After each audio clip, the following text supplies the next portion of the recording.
Hello, everyone. Welcome into Hi. our next segment, which is Creative Minds, Magda, Klepacz. And I'm very pleased to have Magda Klepacz with me, and I will be happy to introduce to you that person who right now, Magda is in Paris, right? Yeah. And Yes. I'm in Wrocław, Poland, and basically Rainer, who is responsible for us to be allowed to live stream this to Twitch, is in Provo in US. So it is really very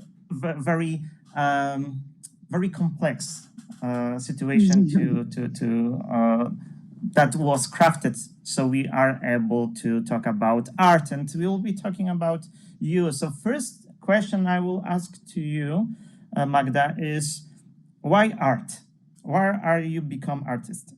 Before we jump into board gaming and do stuff for board gaming, I really want to know why art. So it was natural. It was really natural because I guess it's a common answer for every artist. I was drawing a lot when I was younger. I was doing a lot of even sculptures and every type of art. But I remember clearly the age when I started to draw in paint, the first program for graphic designers when I was like 10 or 11. And of course, it was like very very early beginnings, but it was great, and I started to like the digital art and the fact that I can explore it's on so many levels, because now you have this 3D art. I studied in the meantime a little bit of architecture, so I get to know a lot of different tools to create very very creative things, not only the games, but gardens, art in like architecture and different types of digital art, illustrations. And let's be honest that whatever is digital, it gives you even more power and possibilities to create some stunning stuff. So I guess it was like natural. And yeah, of course, I guess I might say that my father is informatician. He's an informatician, so he was always, I got used to using computer very early in my life, and maybe that also gave me the opportunity to explore graphic design very very on a very early stage in my art adventure. But you said that it comes very naturally because you was drawing when you was Of course. young. But I also was drawing when I was young. But yeah, I know every kid is drawing. Yes, so it doesn't mean that it must to go into that direction. Like, what if there was any breaking point on your path? That is, yeah. Yeah, I know. I really enjoyed when I was younger, something that people may like or hate, but me, I like, participating in some kind of competitions or for young artists or whatever. And very often, whatever I did was somehow, I don't know, liked by the public. People liked what I did, so it made me think that maybe what I do is actually, I don't know, objectively beautiful or something. It gave me some confidence, because first of all, these are parents or family and close friends who tell you, oh, that's cool what you made, but they are biased because they love you, so of course it's beautiful.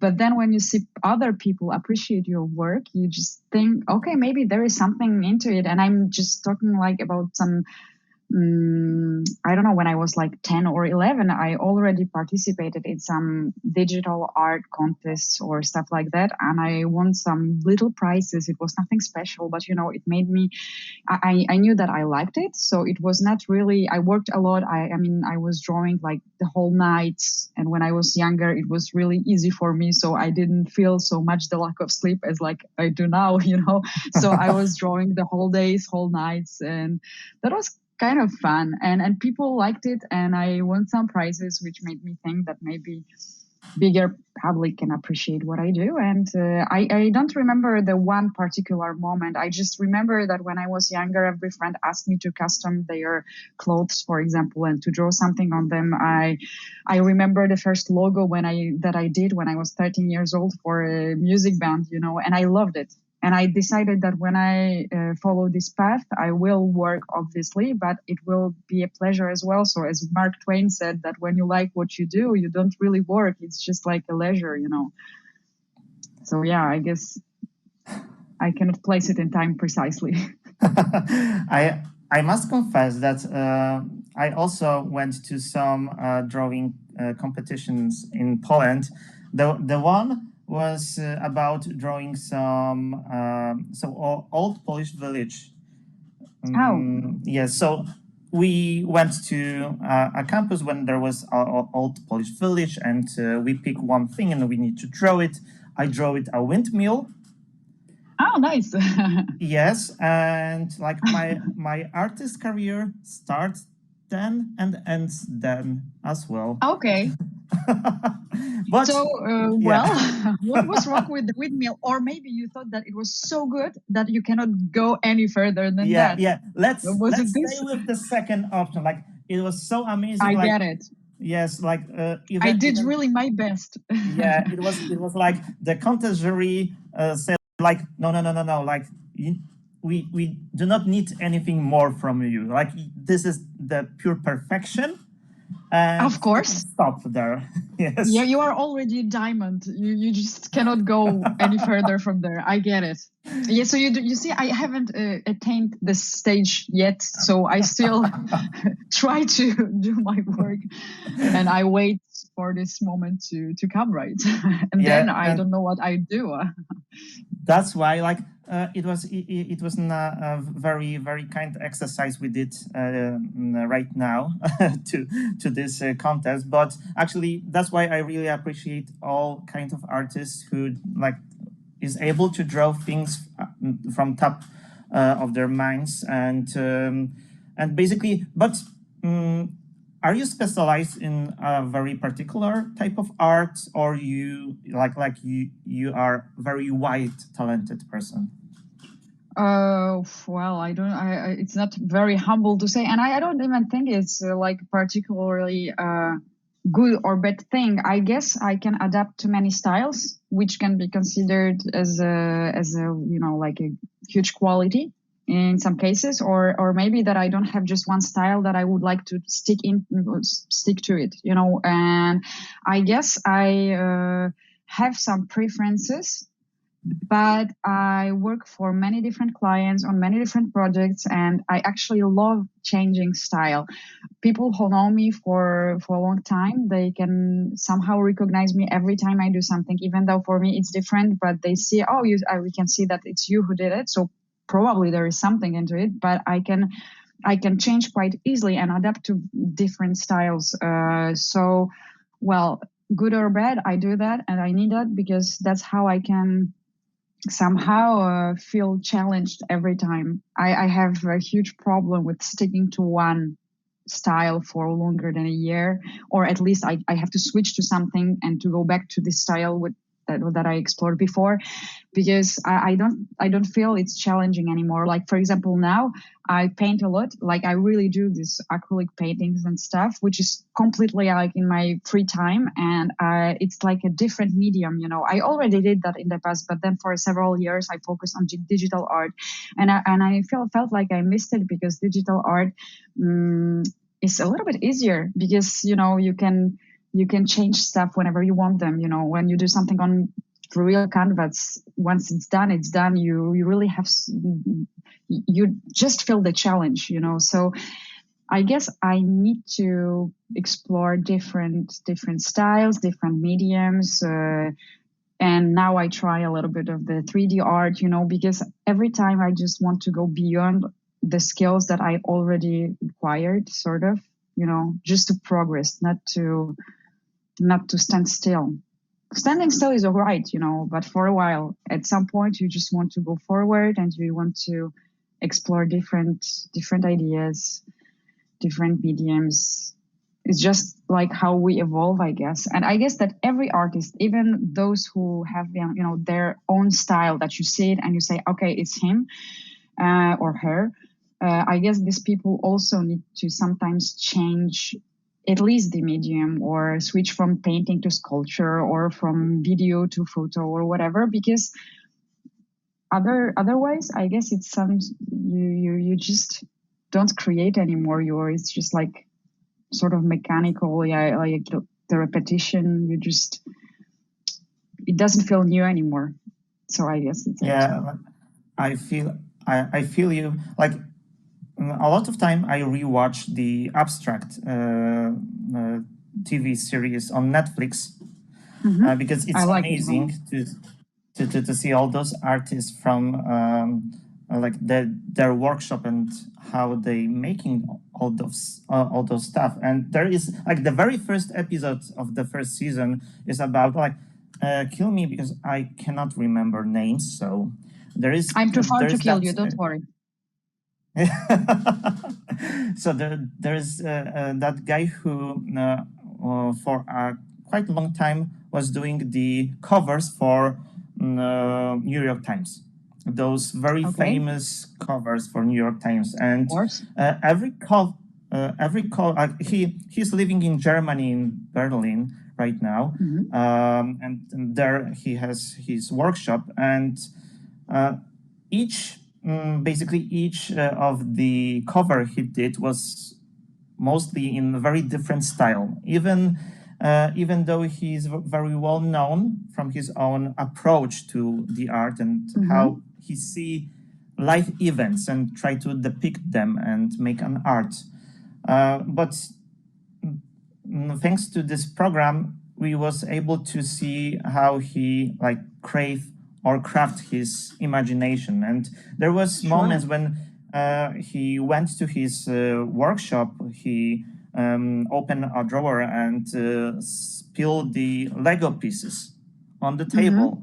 And he exercised himself by how to make a famous, iconic things, to use the least amount of Lego pieces to create some. Like he did this New York yellow taxi, and he used just a little, like a few pieces, and you immediately know that this is the taxi from New York. And he exercised that how minimum I need to have to create something that will be automatically linked to real-time things. And that's really cool of way of restrict yourself that later allows you to find solutions when you're doing the real art. And that was really amazing, that you are not like, when you are an artist, you are not locked yourself with only doing this part of a job. Like if you are acrylic artistic, you only do that. You actually find things that will motivate you to do new things. Absolutely. And develop your imagination. So yes, that was really interesting, and I still rewatching those episodes because from time to time I feel stuck, and when I feel stuck, I'm watching this show, and I found their solutions to like how I can unstuck myself. Yeah, that's true, because sometimes you just get stuck if you, I don't know, try to explore one idea and you just cannot go beyond it. Sometimes, it happens more when I do some graphic design, like logos or stuff, like some client sometimes pitch their project. They tell me about their project, the idea, and so on and so forth. And sometimes, you make some sketches of a logo or whatsoever, and you want to offer more than one proposition. You want to show more stuff so that the client can choose one or another. Well, very often it's very hard, because once you do one thing that you like, it's very difficult to challenge yourself to go beyond that and to create something totally different, with the same brief, with the same description, and that's and I love this challenge, because I say to myself, like, every time, okay, I will prepare the second option, but that I will like equally, so that whatever client likes, I would like as well, and this is something that challenges me to create really different visions, different things, and I get unstuck by watching other artists, but not in order to copy them or whatsoever, because sometimes these are like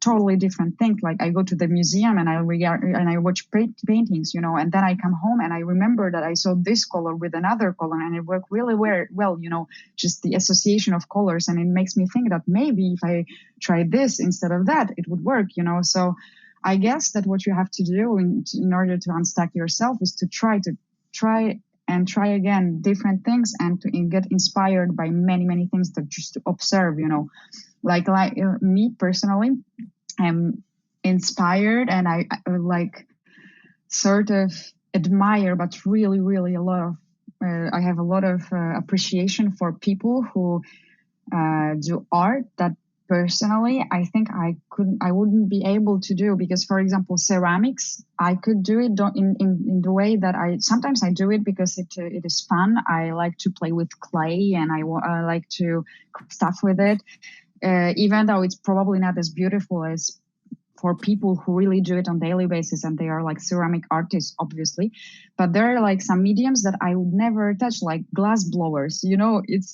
It's just for Yes. me so stunning, because one of my favorite of all time artists is a glass blower who is called Dale Chihuly, and what he created for so many years for gardens, like this all great beautiful sculptures made of glass and with so many colors, and like the chandeliers and stuff. I'm so amazed. It's still art. I mean, it's art, but it's not digital painting. It's not graphic design. It's something completely different. And still, it inspires me every time to think outside the box, to be abstract and stuff. So I guess that when you are an artist, what you should do, or well, you need to find any creative idea, not necessarily artistically speaking, you just need to observe people who do it better than you, or who do it in totally different way. And sometimes you just have this switch in your hand and you say, okay, maybe that's the way to go. Let's try it.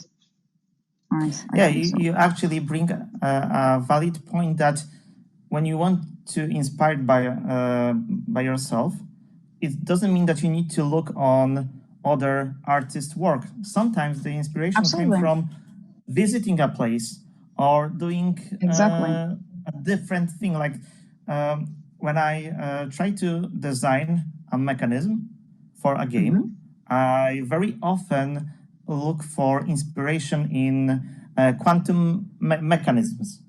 For example. Yes, in astronomy, not by looking on how other designers are doing stuff. Because sometimes you find inspiration in places you never thought that can bring you the answers you need. Or even by observing people. Like, imagine, for example, if you've got kids or something, you see how your kids use some object, like in the way that you wouldn't use it, or they give you some ideas by how they play, and it may give you an idea of a game for kids that wasn't created yet, but then you feel that they have some sort of, I don't know, special preferences, or the way of using some objects that is like outside the box. I guess that we as adults, we have these schemes and we follow sort of the same routines, and sometimes observing kids or animals is really Yes. eye-opening. You just see, okay, that's fun. I would never thought of it. I mean, you would when you were 4, but now you don't, because you are yes. Yeah. The thing, because kids, when we see a plate, it is a plate. You eat from. Exactly. But for kids, this is, I don't know, hat, a wheel, anything. Exactly. And he would put it upside down, and they put something on it, but not the way you should put it, and it's like, great. That's actually. But how you become where was the moment when you start working in board game industry, because of course you are not only working in board game industry, No. but when you started the first job as an artist in board games? Oh, so it happened with Escape Tales, with the first part. I mean, I already was an illustrator, and I was illustrating a lot of stuff. And you know very well, because we did this project together with Bartek Dzikowski that he was interviewed yesterday. So he invited the game, and I had the pleasure to already know Bartek because we've been longtime friends. And at some point, because it's been like 7 years that I lived in Paris, and I came to Poland, we grabbed a beer, I guess, or something like that. At some point, I said, I would like to explore some options with the game. I don't know, maybe you could give me some sketches, some proposition, or how you would imagine it, like to design one card. And I said, like, yeah, sure, why not? So I did it. And you all liked it, so we started from there. And at some point, we completely changed the whole art direction. So it was what we came up with was the first Escape Tales, with this really even realistic drawings that were sort of unsettling and stuff. But we started with the sketches of some more retro futuristic design that was completely different, more vectorial, I don't know. And it changed, but still you like my style, and we ended up with doing something totally else. And even Escape Tales second part of the Escape Tales, it was totally different.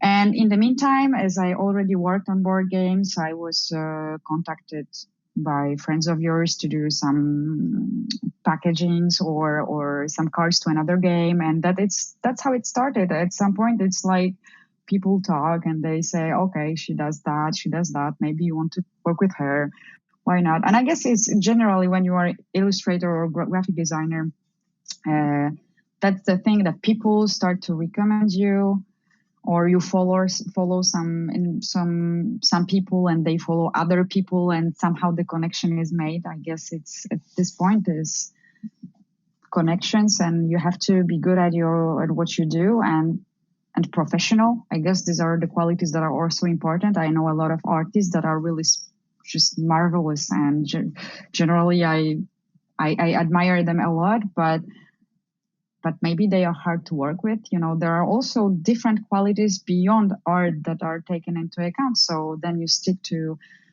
some sort of environment. So with the games, what happened is that I liked it. I liked working on a game, especially that the game was great. Escape Tales, I loved the whole series. The third part wasn't drawn by me. It was by Jakub Fajtanowski, who I appreciate a lot as well. By the way, he did the covers of the first two games when I was designing cards. And everyone has their own routine, their own stuff. I like the fact that we could change a little bit the style between two games, even though I much more preferred the first one and I felt it a little bit more than the second one. But that's the challenge, And then from then the guys started to think of a book, So we discussed the illustrations for the book that were more related to the first part of the game. I guess that it starts at some point, and then you don't just know when exactly, but it takes off because everything goes well. And I like the environment of games. I guess it's challenging and it's fun. I must ask you this question because, of course, you start creating art in board game industry from Escape Tales, but did you play board games at that point? Of course. Was you board game? And I liked escape games as well. Yes. I also created one game in France before, because I studied art direction in France several years ago, and that was my thesis of the end of the year of my master degree. I had to create a board game. That's quite funny. That was my first game actually that I created. Oh no, the real first game I created when I was like 8, and I did it with my father and my mom, I guess. It was quite funny, but that wouldn't be commercialized quite easily, I guess. I would say it was my first game, but not necessarily the biggest success. But the other game with my master thesis was quite nice, because I I could relate to the game, because you ask if I play games and so on and so forth. Of course, I could illustrate the game that maybe I wouldn't like playing, but it's not so much fun. It's better to illustrate the game that you like. So, for example, the first game that I created was based on languages, and it was like it was not even the memory game, but the game that let kids learn about onomatopoeia, the sounds yeah. of words in different languages. Because what I realized when I came to Paris and I started studying and stuff, that I spoke French fluently, but then there were like these little sounds that you say for woof woof that the dog say, or whatever the cat says and stuff, that are different in any language. And this is something that you don't really learn at school. And that's so funny that you have this small, you can speak very fluently, but when we realized that we were not from there because you don't use the right sounds, that's so funny. I realized that, and I said, okay, I will create the fun game, like the small card game. And it was a great thing to do. And then I, worked with you, and it was great because it was escape tales, but related to this escape room stuff. And I know a lot of people who go often to escape rooms, and they started to, bring me over with them. And I really enjoyed that, maybe not the darkest ones. It's quite creepy sometimes, but this whole idea of the, finding yourself in such a small room and trying to solve the puzzles, some riddles in order to get out. It's reassuring that after 1 hour that they let you out anyway, because sometimes I'm really lousy with puzzles, but you have this thrill anyway, especially that you are in a team and you want to go out. So yeah, I already liked the idea of the escape tales game before starting to work on it. And if it comes to board games in general, I loved board games. So that's what's true, is that I prefer like more traditional ones like Scrabble, or what other, backgammon, that's called, this board game with pieces, backgammon or something that like that. I don't remember. Like This that? traditional game. This traditional old games, backgammon, that we had all on Nokia before, but it exists in real life. So that was the game. I was a really more traditional gamer than the games that you have all the plot and the story. But then I have a lot of friends who love games, as you can imagine. So whenever I come over, I discover new games that come out every year, and I started to really, really, really enjoy it. So now I'm a huge fan. And I must say that your journey in the board game industry as an artist starts from a very, in my opinion, the most difficult for the artist to start your journey, because designing art for a puzzle game is very different than doing an art for, let's say, Eurogame, because of course, in Eurogame the art is there for you to better understand the engine, but in the puzzle games the art is a part of the mechanism, because of course, you can easily make the game unplayable, not because of the mechanism, but because of the too difficult art or too easy to spot things. Exactly. So yeah. So let's talk about a little bit what you struggle with when you were working on Escape Tales cards and the puzzles, and what was the most, like, what strikes you the most when you were working? What was very different than your regular graphic jobs that you had and you still have? So it was very different, because, as you said, and that's a fair point, that what was difficult is that I knew that the art is part of the game. The art plays in the game. It doesn't just decorate it. And I see your point exactly, because that was the huge challenge. I couldn't just do the beautiful drawings or something, illustrations that are nice to look at, because a lot of games, that's it, and I love buying beautiful things. So very often I buy games just because of beautiful designs, even though they don't play in the game. And I realize while playing that I don't watch the designs that much, because I concentrate on some mechanic of the game, And at that point, when I started to create Escape Tales, I realized that people will really see the drawings, where they will really see illustrations. They will have to concentrate on it. So it has to be beautiful and functional. And that was quite of a challenge. But then I worked with the best people. For example, that was the first project I worked on. Maybe not. It was not the first project, but it was one of the first big projects that I worked with. For example, Bartek Idzikowski, who was one of the creators of Escape Tales.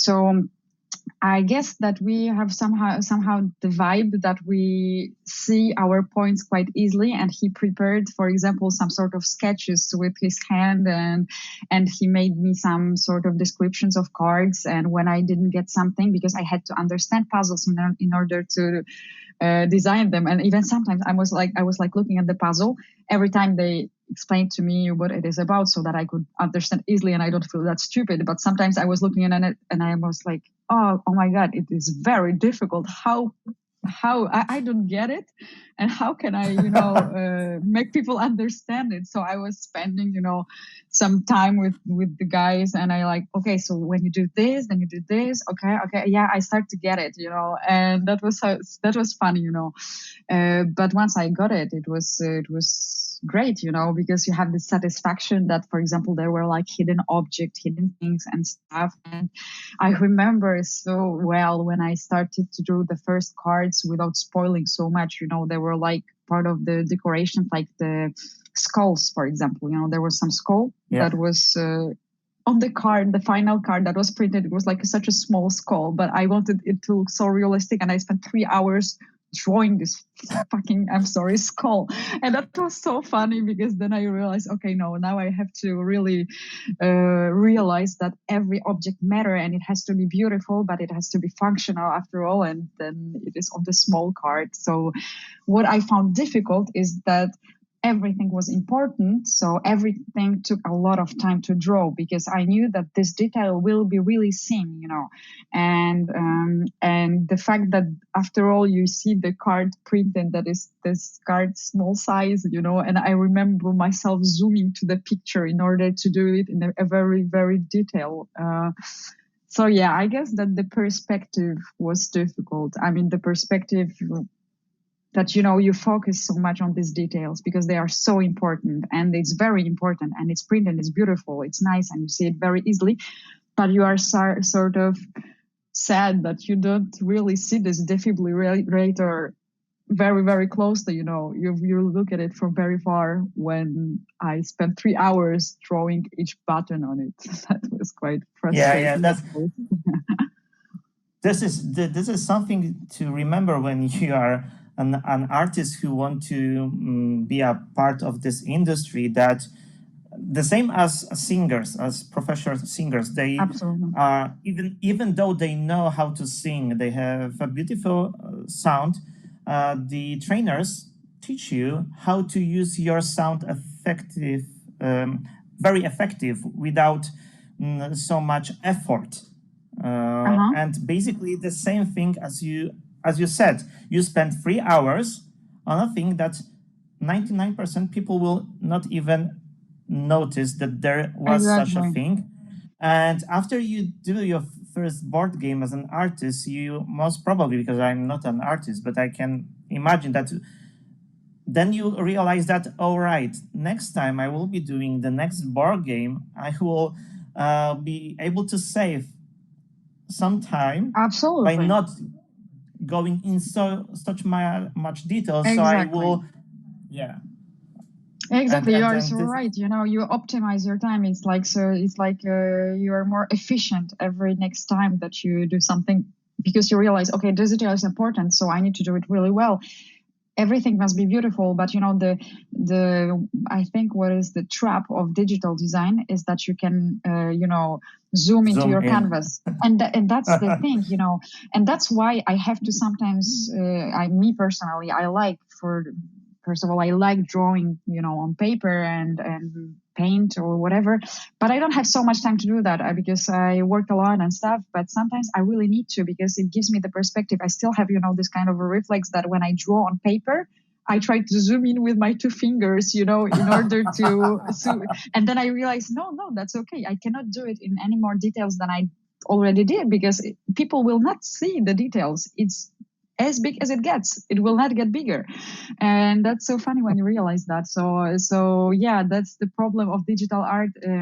Any digital art, not necessarily board games, any illustration that I do, that you can spend so many times drawing details that after all, and the real size, once you print it, it will not be seen. And it's okay if you liked spending this much time on this detail, but at the same time, it can be frustrating after all. So I guess that's the whole trap of this digital design, that you don't have this realistic expectation sometimes after all, because you have all these possibilities that you don't have in real life. In real life, you see Mona Lisa and you realize that is the size of A4 paper sheet, and then you say like, oh my God, I always looked at it on the internet and I thought that Mona Lisa is like human size. Not at all. When I went first time to see Mona Lisa in Paris, I went there and I see the crowd of people, like the sea of people, only their heads, and I said to myself, okay, Mona Lisa must be somewhere in here, and then I go through this crowd and I see this small painting and I said like,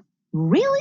I mean, like, really? So of course it's a beautiful painting, and I have a lot of appreciation. But you see something on the internet, you see it on the screen, on the computer, you don't really realize the real size, especially now when you have this high definition thing that you can zoom into everything, almost like CIA cameras, you just can zoom into every detail, and in the real life, when printed, it's just this size and it cannot be different. So you have to keep that in mind when you create anything in the digital world. Also, when you are talking about digital and the real life, you also need to take into account the lightening. Like if you are drawing something on the computer, you have a backlight, so you see everything very perfect. But then you need to realize that people will be playing this game in various light conditions. And the puzzles still need to serve their function, right? That was one of the challenges for the first Escape Tales, by the way, because the cards are really dark, because of the story, and I don't want to spoil again because people maybe didn't play it. So it's just the story that is sort of, mysterious and dark and whatsoever. And then you just cannot do it, joyful and bright. So that's quite obvious. But then you cannot do it any more darker because it wouldn't be easily readable. So yeah, that's a fair point. Did you because when you was creating the art for the puzzles, you mostly worked with Bartek and Kuba. Did they tell you, because we talked that you cannot put too much decorations because they will either help or not the puzzle, but sure. Did they ask you or tell you that to put some traps for people? Because of course, and that was the funny part. Yes, because when I solving puzzles, sometimes when you are in the escape room or you are playing the escape room in a box, you can fix yourself on the element which is not even a part of the puzzle and start doing this conspiracy theories that like this need to be a part of a puzzle, and you start thinking, okay, what this mean, what it can mean, and after 20 minutes you realize that actually this is not a part of the puzzle. Totally. And that was the funny part. That was the whole fun, because absolutely everything was great about this game. So even creating things that I was asked to do, like precisely like you have to draw this and it has to be there. Okay, that's not a problem, because still I was creating this graphic part. So I decided on how it would look like. but sort of it was an obligation. I couldn't change it. But then there were a lot of details like decorations and stuff that I could create myself, and I could first two. I mean, I don't know, some of the first cards. Obviously, they gave me more details, and then I guess there was this kind of feeling that I saw that I can improvise quite easily, and we had this feeling and connection. So they said like, do whatever, just do something that matches. And I don't know, try to trap people or just to do some great decorations that go with it. But I really could create it by myself, and that was quite fun because first of all, it shows that they trusted me, so which is great, of course. And after all, I could just let my imagination just flow, and I was doing whatever I wanted in every part, every room, because as it's Escape Tales, obviously there are rooms, and it was a little bit dark, and I created all this weird stuff. I just remember when I was drawing, some kids room or something, and I invented so many games that would never be authorized by any government to sell to kids, but I just did it because it was so dark and it matched the game. And I was like, okay, I will draw it here, and then there will be some things stuck here. You would never give it to your kid, obviously, but it was so fun to create it. So, and of course it's a small detail, but I spent a lot of hours doing it. So yeah. What was the longest which art consumed you the most time when you was doing art for Escape Tales? Like, it was hours, days, months? Oh, of course it was. I mean, it was long. I mean, the first game was both games, because I did the first two, the cards to Escape Tales 1 and 2. The Awakening and Low Memory. I guess both were equally long, even though second one was theoretically easier and quicker to draw because we changed the style completely. The first one was really realistic, so it was obviously longer because for my part, I really draw the details from A to Z. So like everything, I didn't really use I didn't copy any stuff that exists to transform it later on. I just draw everything. So it was a little bit long. In the second part, I also draw everything by hand, but it was, the stroke, the contour, and the color inside. There were no shading, really. It was really more cartoon style, so it was much easier and quicker because I could, fill in the color, with the magic wand on my Photoshop, as something like automatically. So there were no shading. We didn't really want it to look realistic. It was this kind of, retro-futuristic style, I call it this way. It's sort of like the vintage cartoon style, but it's sort of modern. It made me think about Black Mirror, even though it's a series, but sort of that was the mood of the whole game. So it was equally long only because the game was longer and there were more cards to draw. So I would say that both games took me several months. I had like the sets of, let's say, 30 cards. There were big cards and small cards every time. So small cards were countless. There were like hundreds of them, but sometimes it went quickly because these were like details that you find in rooms, and then you can keep this token with you to take it through the game. And sometimes I could just reuse the element that I already drew on the big card, but sometimes I had to redraw stuff and it took some time, but the small cards were relatively quick. It's just the places that were longer. I'd say that I could do it in a month, like a game like this, but the creative process was long, not only because it took a lot of time to design all the cards. It's just that even the guys, were changing sometimes ideas. Then they were testing it with people who were solving the puzzles, and sometimes it occurred that something is too difficult and we had to change the puzzle, or that I had to draw something in a different way because, as you said, I put too many traps, for example, and people were so lost and the game itself, when you want to play it from the beginning to the end, takes several hours if you have no troubles. But when you get into trouble, it can take a lot of time. So adding too much traps, sometimes I had to, simplifying things.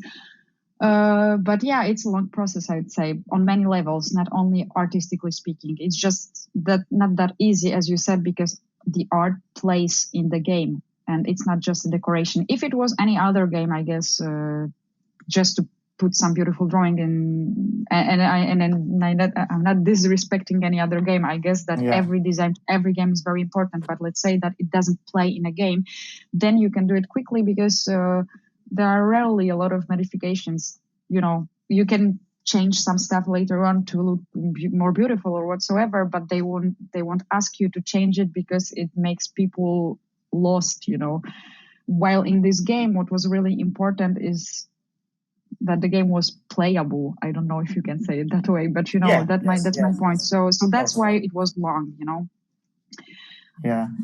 And of course there were moments when you had to redraw the whole scene, and that's of course that I believe that must be very frustrating because you draw it then because of the puzzle, not because of the art, but because absolutely. of the puzzle.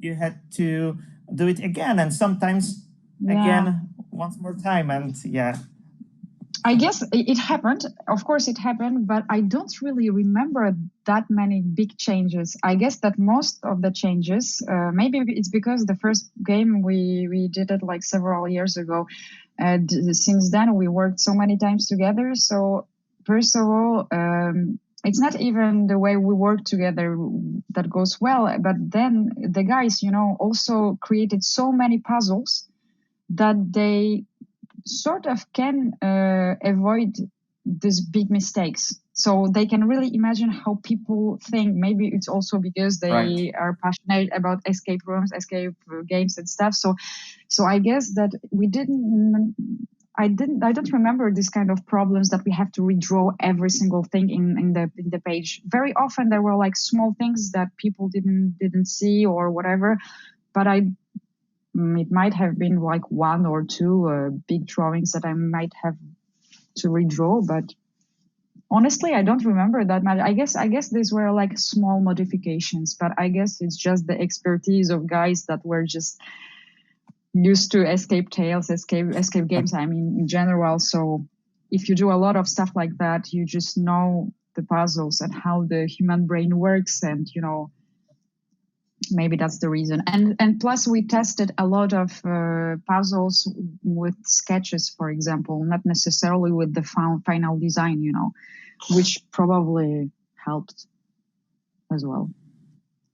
Yes. I have a question to you. What is more difficult, to create a very detailed art when you can go, whatever you want, whatever details, scratches on a wood, or doing a very simple art when you have to very constantly, do not go into details to no, this is simple art. Too much. And you cannot go too much. Even you like the whole body tells you like, I would add the texture. Like, no, this is the style. And which one is more difficult, to dive in and be lost in the details when you are drawing for hours, because you always can add one more line, of course, which makes this more real, or very simplistic when you need to keep yourself for not going into details. What is more difficult? I didn't have a lot of projects that were really minimalistic, at least not in the game board industry. I did some projects like, as a graphic designer, obviously you have to do logos, which are very, very simple most of the time. That's the basic idea of the logo, or some graphic design. So it happened to me. I guess it's challenging, and you have to let your brain switch. If you do the artwork, obviously you go to every detail and you think that you could always add something, especially if you have this small tendency, as I have, to create this realistic drawings. I really like it, and I must say I enjoy it, so I don't really want to stop myself from going into details. But at the same time, that's the duality of my nature, because I like graphic design and I like to create branding and logos and stuff in parallel, in my professional career, because I guess that's the challenge to convey a message or an idea with a simple drawing, like a few lines. And I must say that it's not, both can be equally long. So create an elaborate artwork can be equally long that creating a small logo that is really simplified, because it's more conceptual. You have to really think about the idea. So it can be equally time consuming, but with the artwork you would advance all the time. You will just progress into your drawing because you would add details, and with the logo, for example, you will spend most of this time thinking about what to do. Yes. So that's not the same process, basically. If you have to do something simple, you just need to synthesize it in your head. Like, you just have to produce something that conveys message easily. And that's not a simple task, I must say. So I guess both can be equally time consuming, even though the level of details is not the same.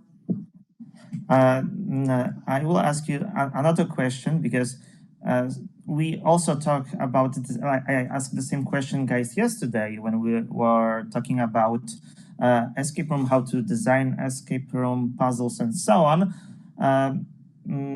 Sometimes it's good for the outcome of your work if you put some limitation before you start doing stuff. So the worst part of designing, for example, a game, from my perspective, is that you can access to any game component you want, design a game, and this is the very hard, the start to work on, because if you can do anything using any components, you can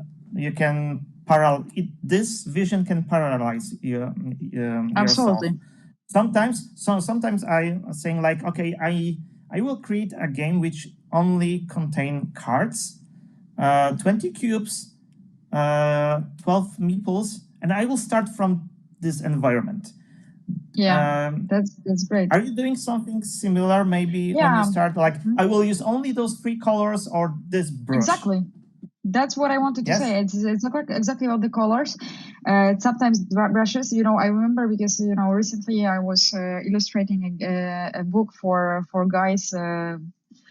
I don't know, it's probably not even out there yet, or maybe we're talking about it, I don't know. But anyway, it was like 120 pages to illustrate, and we started last year. And then there were 3 months break or something like that, because I just did the first part, the tutorial part or the first chapter. And then I came back to the project several months later, and first couple of illustrations, first couple of pages, I had to redraw because I didn't use the same width of the brush. It was the brush I used.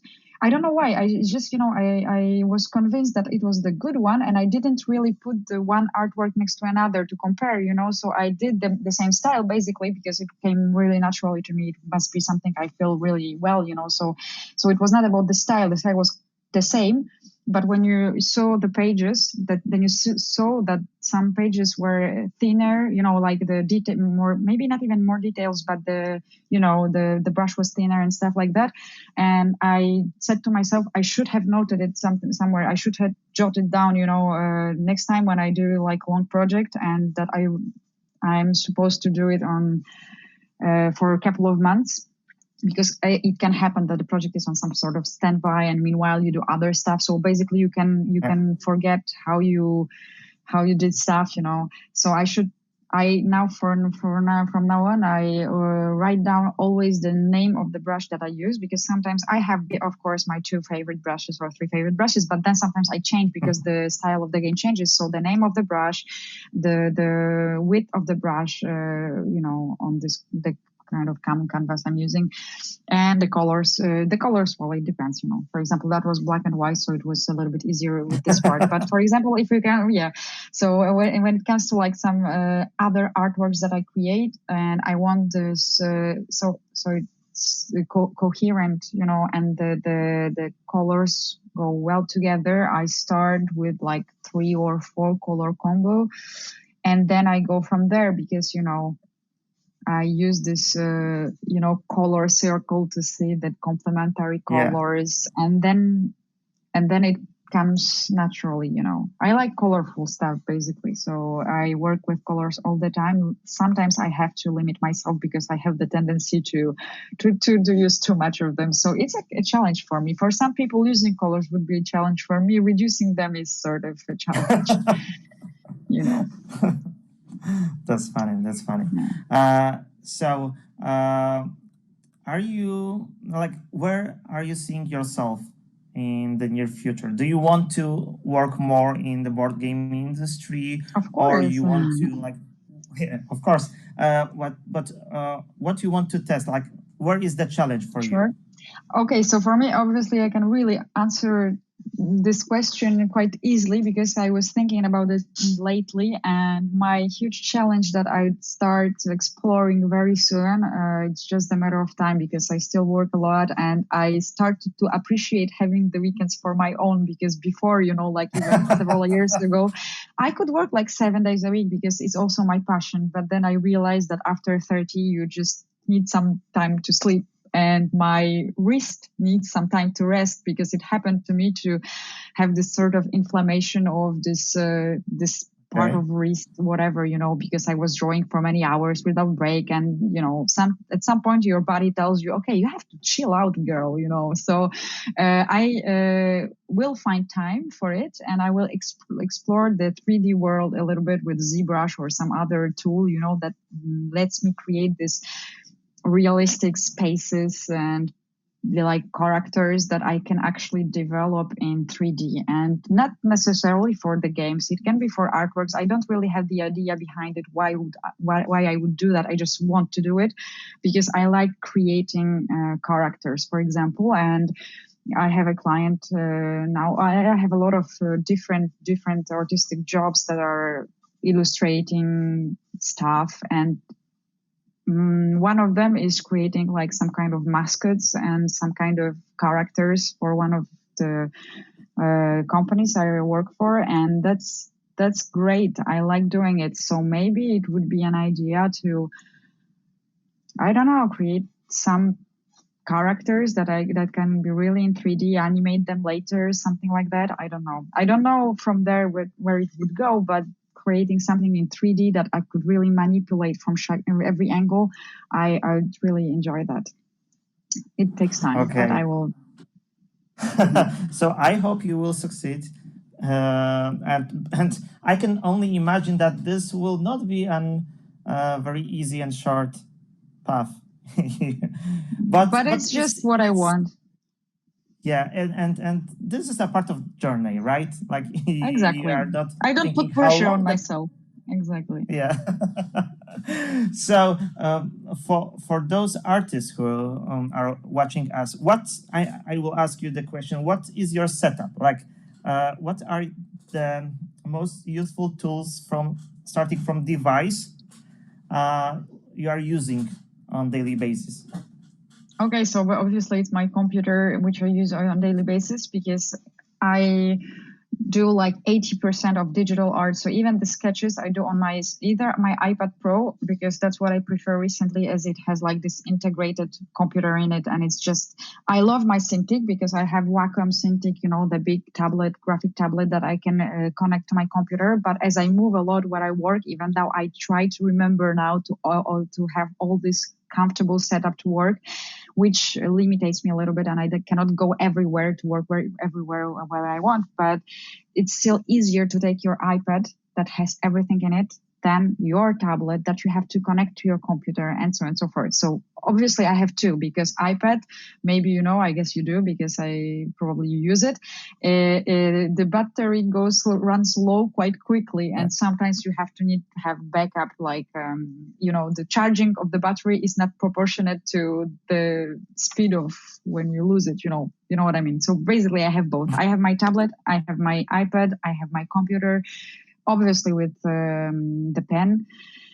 I have ergonomic mouse, that I bought quite recently because of my troubles with the wrist, and it is actually very interesting because it's a vertical mouse. It's not like the horizontal one. Okay. Because I used to use touchpad on my MacBook, and it's really something that is the worst for your wrist. So if I don't use my pen, I use this vertical mouse, and basically a piece of paper and some crayons, because sometimes you just need to put some ideas on paper and give your eyes a rest from the screen. So that's important. And that's my tip to everyone who is watching me and who does digital art. Don't forget to take breaks, because your eyes need it. Otherwise, you are all the time in front of the screen. And even on paper, when you draw on paper, you have to make breaks, because otherwise your eyes will not like it. That's when we we are after all the equipment stuff, what are you listening to put yourself in a perfect mood? Like when you're drawing, you're listening music or not, or you are so focused on the art? So I have two phases. First phase is creative phase, when I invent, when I think about what I will draw in the like in general. And at this point, I don't listen to anything, because whatever I listen to, I cannot concentrate easy. And if I listen to music, I really have the perfect silence, and at that point I can create stuff. And at some point, when I decide on what I want to do, I put the first draft and stuff like that. I sketch things. At this point, I can listen to music, which is rare because I prefer audiobooks. So I listen to books. While you are drawing, you are listening. Of course, listening almost every time. I listen to books. Those two. Yeah, I mean, when I draw. It's at some point when I know what to draw. I mean, like not that moment when I invent my drawing, because I couldn't concentrate. So I need to concentrate on my brief and the description, what is expected from me, and then I put my first draft. And at this point, I can listen to the audiobook, and I love it because the time just flies and it's just perfect. And if it's not audiobooks, I watch. I don't really watch. I listen more. So the old series, like the TV series from 90s that I know by heart, and I just listen from the far, like Friends or Seinfeld. This kind of TV series that I just somewhere in the background, and I laugh at the jokes even though I don't look at it, but I just remember the scene, and I'm drawing and laughing to myself. So that's what I do basically. So in a chat section live there is, he said that I'm listening here and playing Potion Explosion at the same time. I hope you will score your lifetime score during playing this game. But also there is information in the comment section that the Mona Lisa is the dimension of the painting is 77. It was not A4. I'm sorry, but it's okay. I said A4. It was much exaggerated. It's just that the place where they expose it is so huge that you expect like the great big giant canvas, and it's quite small. Even if it's 77, it's just not that big as I expected it to be. I just didn't know it before going to the museum, so I was quite surprised. Yeah, especially when you are seeing this painting on those very high walls. Exactly, in museums, right? That's yeah. And there are a lot of paintings also well known that are much bigger, and then you look at this small Mona Lisa when you compare it to other paintings that are so huge. So this contrast makes it even more small, smaller. But it's a beautiful painting. No disrespect. Okay. Our time is going very close to the end. I'm so happy that we had this conversation together. Me too. It was because we met, I don't know, twice. Probably, like once during on Bartek birthday. The first game, yeah. And when you were working on the first game. But it is always a nice thing to talk to an artist, especially you, because you're a very interesting person. And like when when you are talking about art, how you inspire yourself, and even this information that you can draw things and listen to audiobook and know what you are drawing, and also understand and follow the plot of the book, Absolutely. the audiobook. Like, yeah, it's amazing. Try it. It's not that hard. It's really, but only when you do something that you don't need to really think about. Because once it's creative, when you invent your new game or something, you should have some silence or some, I don't know, sounds of nature or whatever. But at some point, when you just go through the thing that you already established, it's a nice thing to do, I guess. The Live D is also writing that go visit the Nachtwacht in Amsterdam. That's okay. That's bigger, 3.6 times 4.3 meters. This is the scale of that painting. Yes, that's I always understand that, like, try to understand how you can paint such a big picture when you are painting it. Like you have you cannot zoom. Like you are always on zoom in. You are always on zoom in. How do you get the perspective? Imagine Michelangelo, who was drawing all on the on the ceiling. That's hard, for your arms and stuff, and even having the perspective is very, very difficult. Yeah, because you need to climb up to paint the details. Then you need to go down to see the perspective. If you keep the proportion. That's tremendous. Okay, thank you, Magda. I hope in the future we could also chat about other parts of the creative minds of people who doing art in board game industry in our, I don't know, future events which we'll be hosting. Sure, with pleasure. Thank you for the invitation. It was really nice time, and it is always nice talking to you guys. It's a pleasure every time. So and thank you to all of those who was with us through the whole interview, and have a nice rest of the day, because I don't know, like we in Poland and you in France, we have like 10 p.m. But in the US it's somewhere after afternoon, something like that. So we cannot spoil what happens in the later part of the day. As always, we already know it. No spoilers. So again, thank you, and have a nice rest of the night, Magda. Yeah, you too. And cheers, guys. Have a nice day. Have a nice night. Whatever.